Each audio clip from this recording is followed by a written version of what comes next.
Hey guys, DeltaCanuckian here. Sorry about that. And I've got a special video for you guys today. I'm doing a dual commentary with my good friend Brandon, CodGameplay. This is the second part if you're coming over from his channel.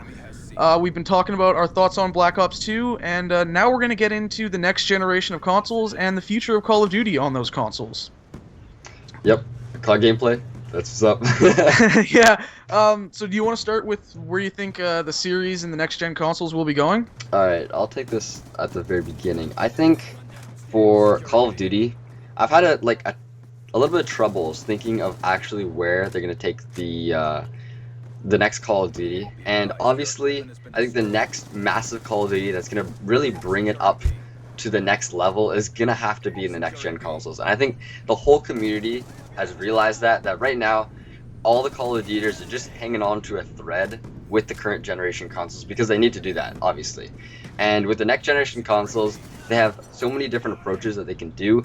The graphics will be upped completely, and I think with the major fan base that Call of Duty already has, they'll have a huge upper advantage for the next gen consoles.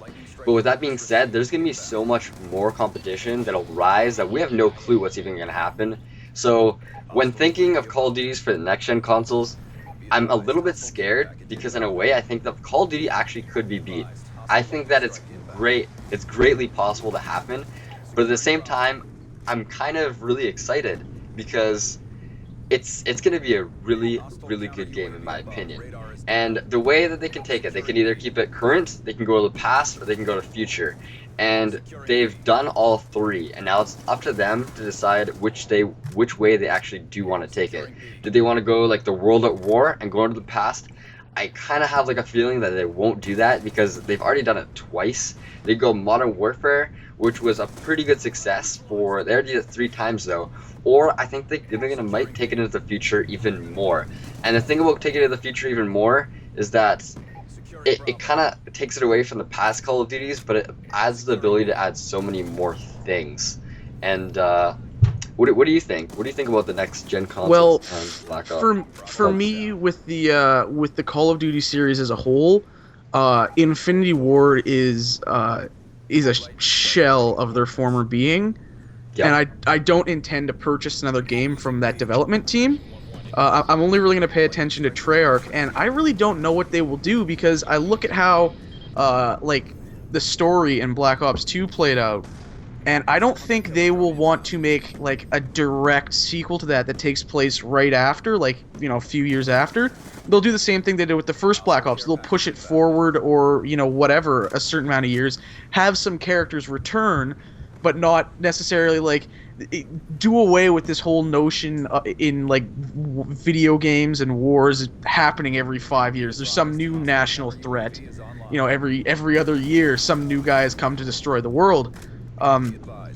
As for the future of the series as a whole, saying it's going to have this huge fan base, this huge advantage going into next consoles, the next gen consoles, but it's going to have a lot of competition, both on first-person shooters and in other genres. In terms of first-person shooters, Crytek is handling Homefront 2 if that even gets released, and if they can actually come up with some substance to go along with their insane tech, Homefront 2 could be a very good game. Battlefield 4 and just Bad Company 3, which is apparently in the works, and other Battlefield games going on to next-gen consoles will be able to replicate the experience on the PC now. And I think that's going to have a lot of people going that way because my issue with Battlefield 3, I'm a huge Battlefield fan. My issue with Battlefield 3 on PlayStation 3 and Xbox is it is just the maps feel so empty. There's 24 players. It gets boring. So I think it's going to see a lot of competition on the front of shooters in terms of console exclusives, new Halos, a new Killzone, stuff like that.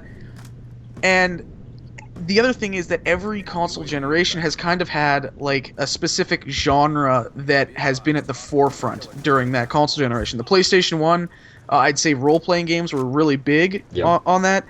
Getting into the next generation of console, the PS2, the Xbox, the GameCube, RPGs were still strong, but I think platformers, this was the golden age of platformers, especially on the PlayStation 2. Sly Cooper, Jak and Daxter, Ratchet and Clank. Yeah, and that's when Halo evolved from the Xbox side as well. Yeah, and then towards the end of the Halo, you had the Xbox, you had Halo and Halo 2, and then going into this generation, this current generation, it has absolutely been the generation of the first-person shooter. And I don't think the first-person shooter is going anywhere, but I think the modern military shooter, Battlefield, Homefront, Call of Duty, stuff like this, critics are getting sick of it, the consumer is getting sick of it.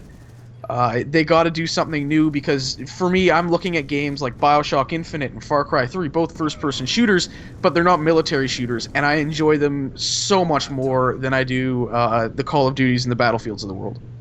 Yeah, I like the point that you brought up with the PC, because we've seen a lot of the community jump back to the PC. So PC used to be, it still is a big community, but it's a lot smaller than console, and I think it's a lot more tight-knit. And a lot of people will be like, oh, PC for the win, console sucks, and then the other side is like, console's awesome, PC sucks, and it seems like they're always bashing heads. But I have a beast computer now, and I like to play a little bit of PC, a little bit of Xbox, and console, and I think that the really good point bringing up on the PC side is that a lot of people moved over PC in the recent, I'd say around year and a half, 2 years. Yep. With Minecraft, with tons of games, the community has really evolved in the PC platform, and I think that is because the console is falling so far behind that with the new console coming out, I really have a feeling this is going to just take it to the next level. And another thing that you said with the first-person shooters, that's a really, really good point about, I think we're getting old of the same thing. We've seen it for 2 consoles now, and the whole, like, how long has Xbox 360 and PS3 been out for? It's this generation, the cycle is about 7 years now, I think. The Xbox has been out for all 7. The PlayStation, I think, has only had about 6 years out now. Holy smokes! So this is the longest a console generation has ever gone on. The PlayStation 2 actually just cut off production of the PlayStation 2. It's the end of an era right now. Yeah, I saw that. They've cut off production, and now I figure we're going to see the new consoles announced at E3 this upcoming spring, and the potentially release in the fall. But I think it'll be more likely you'll see that happen in 2014. But the other thing is, the reason that I think there's some speculation to a fall 2013 release is, look at Microsoft and Sony. Neither have announced big exclusives for the second half of the year. Even the third-party publishers, there are games that will obviously come out then, a new Call of Duty, Battlefield 4, the new NHL, the sports games, but they haven't announced the consoles, they haven't announced the game. So I think that's leading to a lot of speculation that the PlayStation 4 and the Xbox 720 or whatever it may be called will be announced at E3 and released shortly after. Looking at, I'll use Sony as an example here because I'm a big PlayStation gamer. They basically gave the PlayStation 2 a swan song by having God of War 2 release on PlayStation 2, but not PlayStation 3. The PS3 was already out. It was, this huge, epic, awesome game, and it was kind of the goodbye. The Last of Us could very well be that game for PS3. Naughty Dog, one of the best developers on the planet right now, who've just skyrocketed thanks to Uncharted, coming out with this game that has pretty much everyone that doesn't own a PlayStation wanting a PlayStation. Yeah. That could very well be, the big swan song. And I think going over to the Xbox side, 343 Industries is obviously working on Halo 5. That won't be coming out to the next Xbox. I think we can say that safely. There's another Gears of War coming out, just kind of probably something to get that out there and prepare for more Gears of War games, that type of thing. So they're definitely close, and I hope as a new generation comes in, more developers will take risks, because that's like the good time. EA's already said they're saving all their best ideas for the next generation. It's got to be close. It's got to be really close.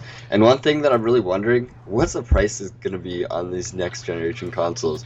Because when Xbox 360 and the PS3 first came out, what was it, $800? The Xbox, I believe, was $400, $500. The PlayStation was $600, which really hurt it in the early going. Yeah, that's what it was. That's right. Now they're both down to $200 to $300. Yeah.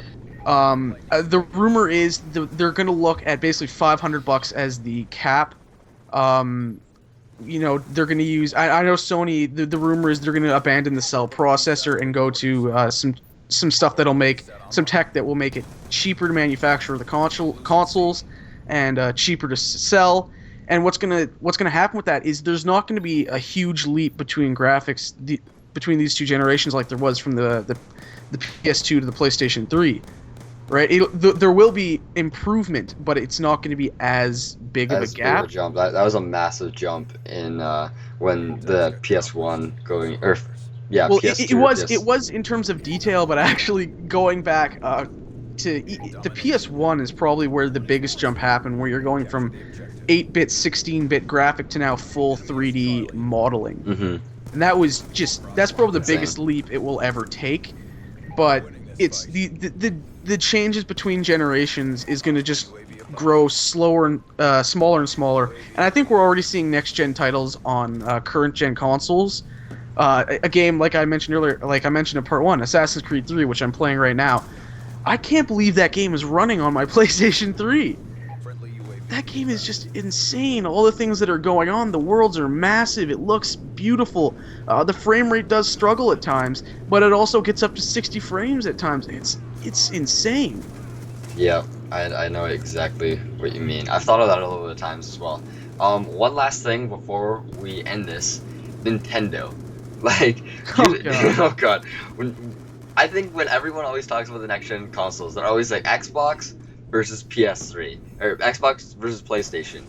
Like, who's gonna win? And do you think that Nintendo's gonna be content with being like the casual gamer still? Do you think they're still gonna? They've got that casual gamer market down with the Wii. I don't think they're gonna hold it with the Wii U. I don't know what the sales are right now. I don't think they were that great, actually. I think that might have been more of an issue of... actually, no, it's supposedly out of stock ever, so it might be selling really well, actually. So it may very well end up winning again because it owns the casual market. But for the core gamer, the guys like us, the guys, you guys watching the video, exactly. Yeah, you guys watching the video, well, a lot of us will probably end up buying it and playing around with it for, maybe a few exclusives. It's not going to take over. Like, people are talking about how, oh, they're getting Batman Arkham City, it's going to be the best version of the game on the Wii U. No. The game struggles to run on the Wii U. The technology, they're just getting up to the 7-year-old technology of the PlayStation and the Xbox. It may be the start of the next generation in some ways, but it's also... Nintendo knows... Lacking. Yeah, a little bit, no, it's lacking. It's lacking so much.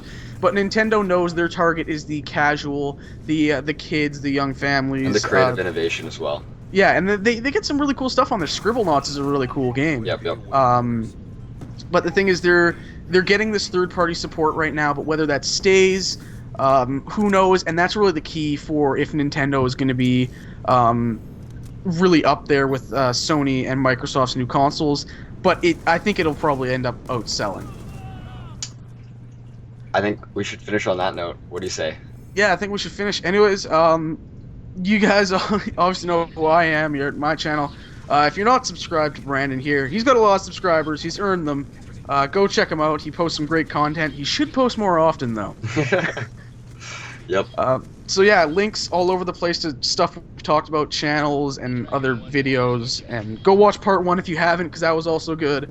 And last thing, if you guys are still here on Sandra's channel, all you need to do, move the mouse out a couple inches, click that subscribe button, drop it down a couple more inches, hit that like button, and leave us some feedback. What do you guys think of the next generation consoles, and where do you think it'll be heading? Yeah, that does it for us for this 2-part commentary. We didn't sell ourselves short for once. That was awesome. There we go. All right. Thanks for watching, guys. Have an amazing day. See you guys. Peace. Peace.